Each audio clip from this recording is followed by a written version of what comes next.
je me donne tout à toi. Que les écailles de mes yeux tombent pour que je te voie dès que tu es. Ramène-moi aux choses simples qui me montrent ta grandeur.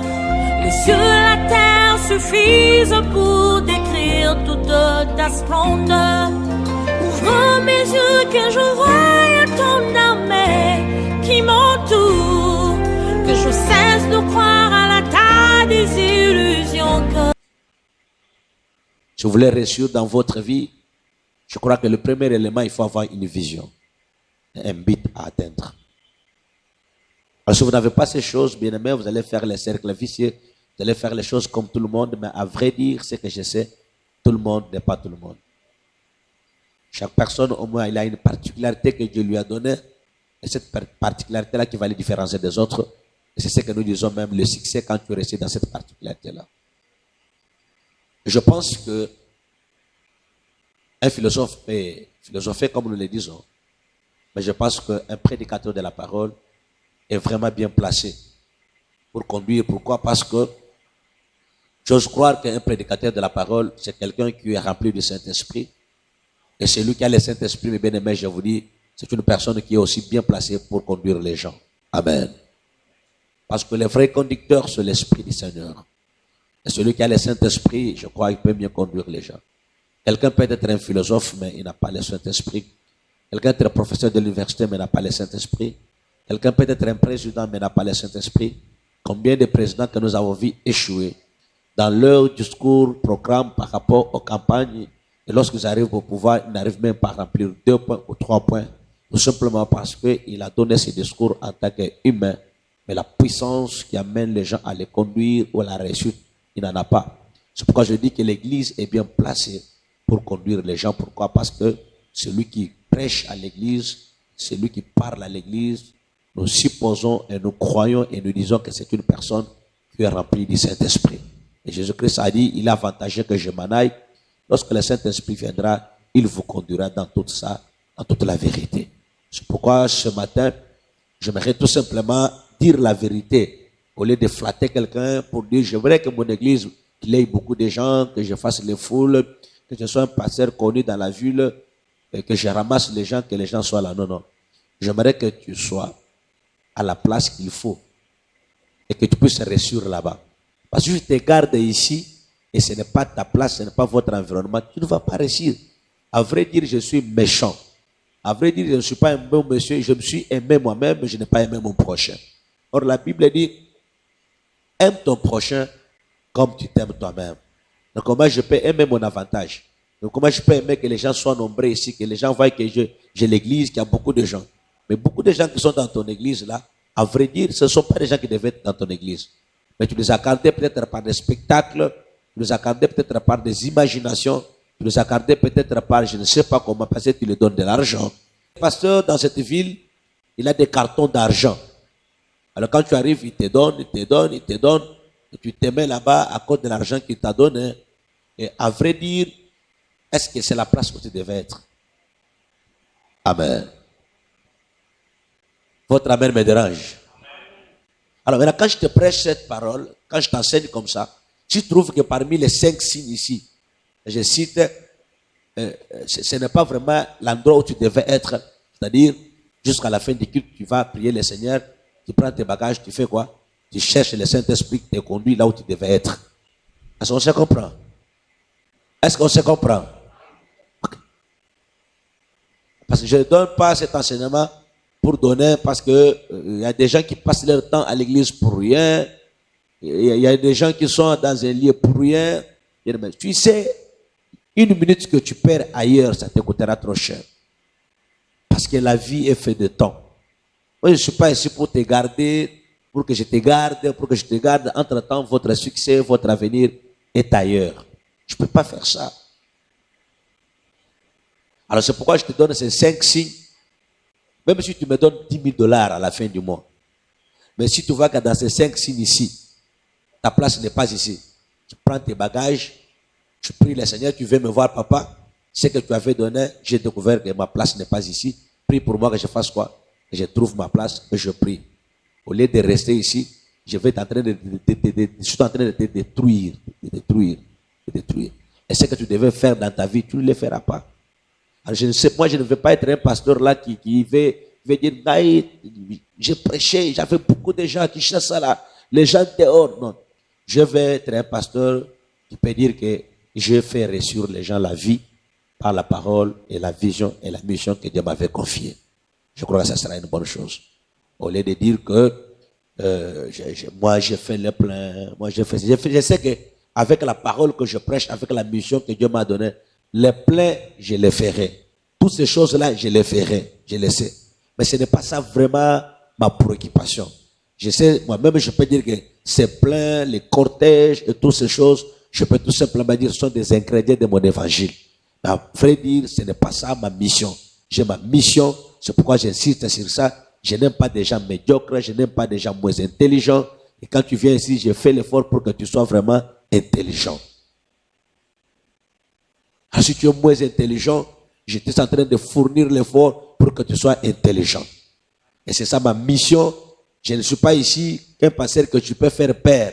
Que tu peux dire que non, si je quitte l'église, il va mourir. Non. Si tu quittes l'église, tu as bien fait. Parce que tu as fait un choix et tu as compris ton choix et tu t'es engagé dans ton choix. Tu sais, si à ton âge ici, tu n'as pas encore commencé ce que tu devais faire, tu as vraiment un grand retard. Un grand retard. Alors, comme nous sommes devant les caméras, c'est les minutes qui comptent, c'est la chaîne qui compte les minutes. Personne ne doit pas rester devant la chaîne pendant 2 heures de temps pour t'écouter parce que toi, tu es pasteur. Il y a encore d'autres choses à faire. Alors, on prêche par rapport à ceux qui vont nous écouter aussi. Je suis en train de calculer mes minutes. Amen. Je crois que j'ai déjà fait presque 6 minutes maintenant. Y compris Arnaud, c'est déjà dans les 10 minutes. Amen. Je peux commencer. L'environnement. L'environnement, c'est quelque chose de très important. Amen. L'environnement révèle notre futur.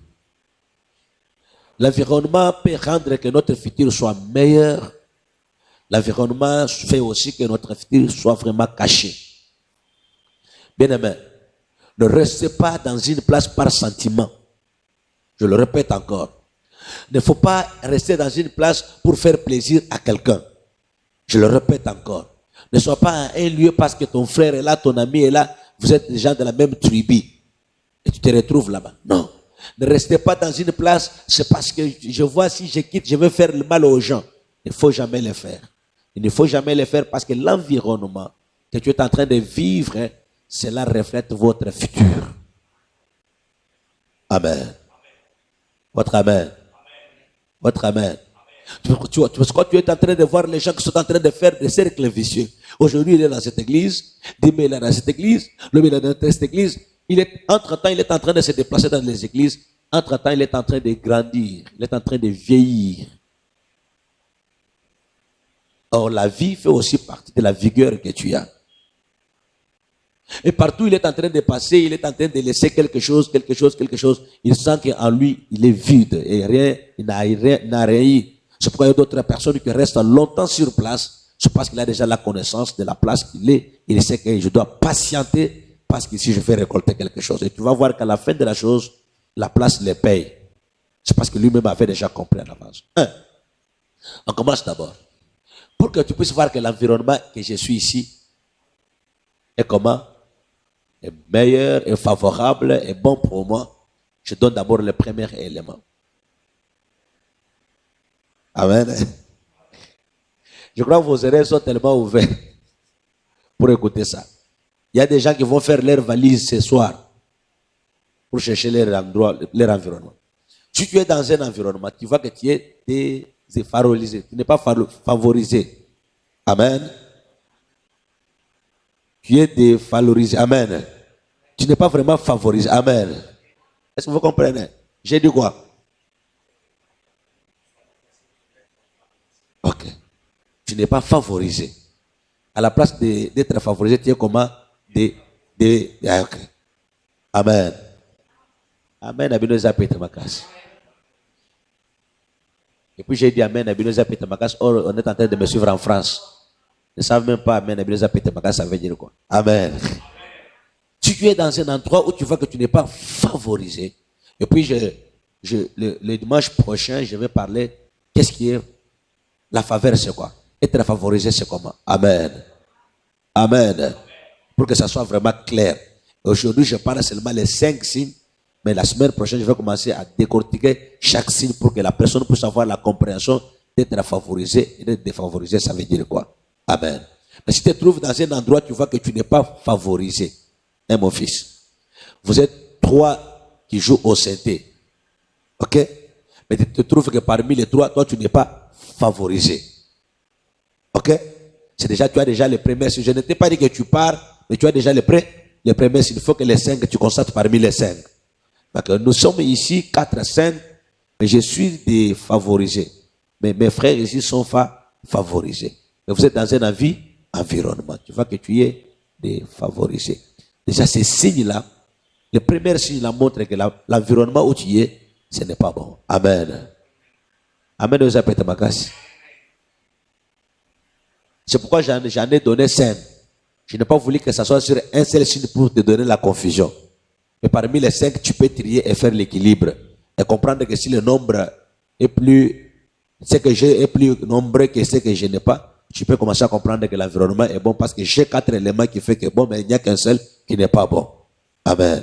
C'est pourquoi j'en ai donné 5. Je n'ai pas resté seulement dans un seul. Dans un seul, je peux vous amener dans une confusion. Parce qu'il y a d'autres personnes, on ne peut pas les défavoriser juste parce qu'ils passent l'épreuve. On ne peut pas les favoriser parce qu'ils ne passent pas par l'épreuve. L'épreuve là fait qu'on ne les favorise pas. Amen. Amen. Et parmi les 5 éléments ici, tu vas voir que même si je passe par l'épreuve, mais l'élément ici me montre que ce n'est pas l'épreuve. L'élément ici me montre que ça, c'est l'environnement est déjà détruit. On est d'accord? Premier élément, c'est quoi? Premier élément, c'est quoi? Parce que c'est lui qui n'est pas favorisé, c'est qu'il n'a pas la faveur. N'a pas la faveur de ces liés-là. Deuxième élément, vous êtes sur le premier élément, vous avez compris quand même. Deuxième élément, j'avais bien écrit ça. Deuxième élément, c'est quand tu arrives à un lieu, tu trouves que tes talents ne sont pas sollicités. Amen. J'ai dit quoi? Tes talents ne sont pas sollicités. En premier lieu, c'était quoi? Tu vois que tu es défavorisé. Deuxième chose, c'est quoi? Les talents que tu as. Tu vois que ce ne sont pas comment solliciter. Et tu arrives, tu as un talent, mais tu arrives à un environnement, tu vois que avec tous les talents que tu as, tu n'es pas sollicité pour ça. Trouve vraiment que l'environnement ici n'est pas vraiment l'environnement qui mérite pour mes talents. Amen. Par exemple, je vous donne l'exemple. Quelqu'un qui fabrique les tam-tams traditionnels là. Hein? Maintenant, il fait avec ces tam-tams là ici. Ici aussi à l'église, on danse avec les tam-tams. Maintenant, il va avec ces tam-tams là, il les met là-bas avec la foi qu'on va m'acheter ces tam-tams. Maintenant, nous sommes plus à l'étape de ces tam-tams là. Nous avons déjà les tam-tams modernisés. Alors, si tu vois que ces tam-tams ne sont pas sollicités, l'environnement là n'est pas bon pour ces tam-tams là. Est-ce que tu me comprends ce que j'ai dit? Tu peux avoir un bon talent, tu chantes en anglais, tu chantes en anglais très bien. Mais tu arrives à la CK de Bandal. Tu vois quand une maman la chante en Tchoulouba, les gens se mettent debout. Quand elle chante, elle va se mettre debout. Maintenant, quand tu chantes l'anglais, là, les gens te regardent. Tu vois que tu chantes bien, tu connais la chose. Tu as du talent dans ce que tu fais. Mais tu n'es pas sollicité. Si le pasteur veut prêcher pour que l'onction descende, qu'il appelle David, pour que David joue à la guitare, il ne t'appellera jamais. Parce que l'anglais que tu vas chanter là, ça ne lui dit absolument rien. Il va appeler une maman qui chante en Tchoulouba, et puis quand ça entre dans lui, il va bien prêcher. C'est-à-dire que toi, avec le talent que tu as, l'endroit n'est pas sollicité, tu ne seras jamais sollicité. C'est-à-dire que quand tu vois que tes talents ne sont pas sollicités, l'environnement n'est pas meilleur pour toi. Est-ce que je parle à quelqu'un? Oh. Comment vous me regardez comme ça? J'ai dit en premier lieu, c'était quoi? Si tu vois que tu es défavorisé. En deuxième lieu, si tu vois que tes talents ne sont pas sollicités. En pratiquant ce que je prêche, c'est alors que l'horizon va se manifester. Pour voir que cet environnement n'est pas meilleur, pour moi, c'est parce que mes talents ne sont pas sollicités. On est d'accord? Troisième chose. Amen. Troisième point, je crois. Troisième signe. Pour voir que l'environnement où je suis n'est pas mon environnement quand vous commencez à vous éloigner de vos rêves. Amen. Tu as un rêve de la vie. Et quand tu arrives à cet environnement-là, tu vois que tu commences à t'éloigner de tes rêves. Tu étais venu à l'église comme caméraman. Tu disais qu'un jour, je vais devenir un monsieur caméraman. Tu rêves toujours filmer président des États-Unis. Tu rêves filmer Fatih un jour. Tu es en train de rêver ça, c'est tes rêves. Et tu arrives dans une église avec le rêve là, tu vis, je vais pratiquer ces rêves là à partir de mon église, mais avec continuité des choses. C'est que j'ai tenté de se les sommeils. Tu arrives dans l'église, tu es dans cet environnement là. Et là, on est incapable même de vous acheter même un caméraman. Personne ne comprend même ce que tu fais. Si tu montres au pasteur, voilà comment je t'ai filmé. Le pasteur dit, oh, les anges m'avaient filmé avant que toi tu me filmes. Tu vas être en train de voir que tes rêves sont en train de se détruire petit à petit. Tu n'as plus la force de tes rêves. C'est que tu rêvais être dans la vie. Je rêvais être un bon prédicateur. Je rêvais être un bon enseignant. J'arrive dans l'église. Le pasteur m'envoie au protocole. Ne bouge pas, n'incline pas, ne fais rien. Papa, est-ce que je peux entrer dans l'école de la théologie pour... Toi, tu n'y vas pas. Reste au protocole. Tape les enfants. Toi, avec les enfants. Tous les rêves que tu avais commencent à disparaître. Tu fais 5 ans. Rien de tes rêves ne se réalise. Tu n'as même pas encore du courage de tes rêves là. En tout cas, si tu vois que l'endroit où je suis en train de m'éloigner de mon rêve, comprends tout simplement que l'environnement ici n'est pas meilleur. Amen. Amen. Tu sais que celui qui a le rêve de jouer à la kidar, véritablement quand kidar, celui avec son passé, il ne parle que des langages de kidar. Il dit, papa, j'ai vu une kidar là. Non, papa, j'ai vu le fait là. Papa, vraiment, j'ai vu. Donc, il n'est en train de parler à son pasteur que de ce qu'il est en train de rêver. Je fais la guitare là, papa. Si j'ai vraiment la guitare là, la manière où je vais jouer ici, non, les gens seront bénis. Tu vois, maintenant, quand tu dis, oui, pasteur, si j'ai la guitare là, le pasteur est en train de rêver une forme de maman. On va fêter la fête des journées des mamans. Le pasteur dépense beaucoup d'argent pour que les mamans mangent. Et ton rêve là de guitare, les guitares que tu as toujours rêvé, si on m'achète ça, voilà ce que je vais faire, les exploits. On ne t'a pas toujours pas acheté. Tu vas voir que l'église avait des instruments. Les instruments sont en train de partir. Et puis les instruments ne sont plus. Et puis on commence à jouer au tam-tam. Et toi, tu voulais être un bon soliste, mais tu es en train de voir que tu es en train de t'éloigner petit à petit de tes rêves. Amen. Et tu vois que je suis en train de m'éloigner de mes rêves. C'est que l'environnement n'est pas comment? N'est pas bon, pas bien. Alors, je commence. Premier élément, c'était comment? Tu favoriser. Deuxième élément, je ne suis pas sollicité. Troisième élément, tu t'éloignes de quoi? Tu t'éloignes de tes rêves. Amen. Amen. Quatrième élément. Quatrième élément, quand tu regardes que l'environnement où je suis ici n'est pas meilleur, quand tu es en train de voir que ta vie spirituelle commence à se refroidir. Amen. Amen. J'ai dit comment ta vie spirituelle commence à faire quoi? À se refroidir. Quand tu vois que ta vie spirituelle commence à se refroidir, comprends tout simplement que l'environnement ici n'est pas vraiment meilleur pour moi. Quand j'étais venu dans cette église, quand j'étais venu dans cette parcelle, quand je suis entré à l'université ici, quand je suis venu dans cet endroit, j'avais une vie spirituelle de prière, de ceci. Mais maintenant, depuis que je suis ici, ma vie spirituelle est en train de partir. Tu peux habiter dans la maison de ta tante, tu trouves ta tante avec ses jeunes filles. Amen. Mais toi, quand tu étais venu, tu priais la nuit. Depuis que tu as fait ensemble avec les enfants de ta tante, là, des jeunes filles, qui sortent le matin, qui sortent le soir avec les collants. Tu vois que même ta vie spirituelle commence à faire quoi? À diminuer. Tu commences aussi à faire même ce qu'ils sont en train de faire aussi. Alors, quand tu vois ta vie spirituelle commence à diminuer, comprends que l'environnement ici n'est pas meilleur pour moi. Et puis, le quatrième élément, c'est l'élément pilier. Amen. Parce que si ta vie spirituelle est refroidie, finie, même les talents ne feront rien. Même les gens qui vont te faire la faveur ne viendront jamais. Parce que c'est un élément très important, la vie spirituelle. Amen. Parce que la faveur fait aussi partie de la vie spirituelle. Ton pasteur peut ne pas te regarder, peut ne pas te donner la valeur, mais si tu as une vie spirituelle forte, ça peut tirer le cœur du pasteur pour te regarder. Ça peut activer le pasteur pour que le pasteur te regarde. Il jette le regard sur toi. Maintenant, si tu vois que depuis que je suis arrivé dans ces lieux ici, ma vie spirituelle commence à se refroidir, c'est que l'environnement là, ce n'est pas un bon environnement. On se comprend? Il me reste qu'un seul élément. Hein. Je suis en train de regarder mes minutes. Il me reste qu'un seul élément. Et c'est pourquoi j'ai dit, premier élément, je t'ai parlé. Deuxième élément, je t'ai parlé. Troisième élément, je t'ai parlé. Quatrième élément, je suis en train de parler de la vie spirituelle. Et je suis en train d'insister beaucoup sur la vie spirituelle.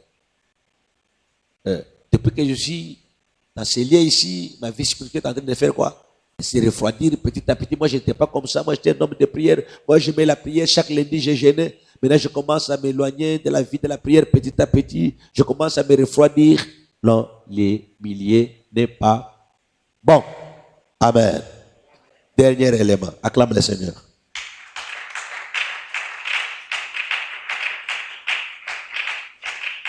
Cinquième élément qui montre que l'environnement que je suis ici n'est pas vraiment meilleur. Un, tu es constamment triste et frustré. Amen.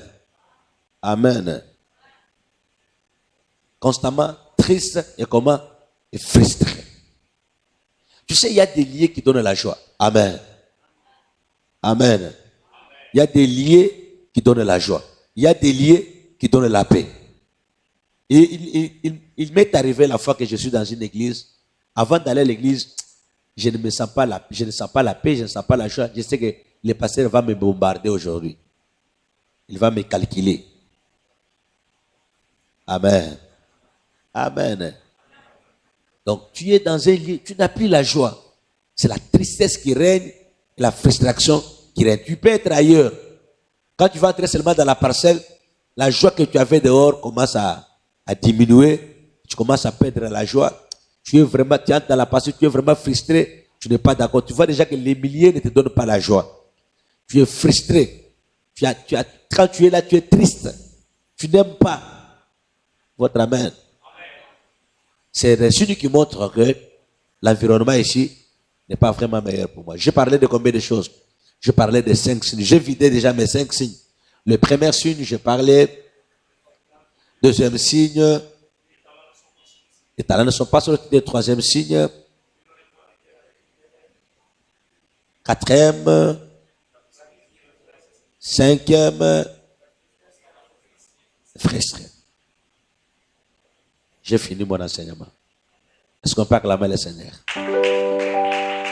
Fini. Les autres, j'ai dit au revoir. C'est à partir de ces signes que tu comprends que cette église ici t'appartient. Maintenant, tu élargis l'espace de t'attente, tu sors au niveau de l'église, tu vas maintenant à la maison, tu vas au travail, parce qu'il y a l'environnement du travail, il y a l'environnement spirituel, il y a l'environnement... Donc, tu vas partout, tu regardes, tu vois maintenant que non, effectivement, l'endroit ici, je peux rester, ou je peux faire quoi? Je peux partir. T'aime, je me donne tout à toi. Que les écailles de mes yeux tombent pour que je te voie dès que tu es. Ramène-moi aux choses simples qui me montrent ta grandeur. Les cieux, la terre suffisent pour décrire toute ta splendeur. Ouvre mes yeux que je vois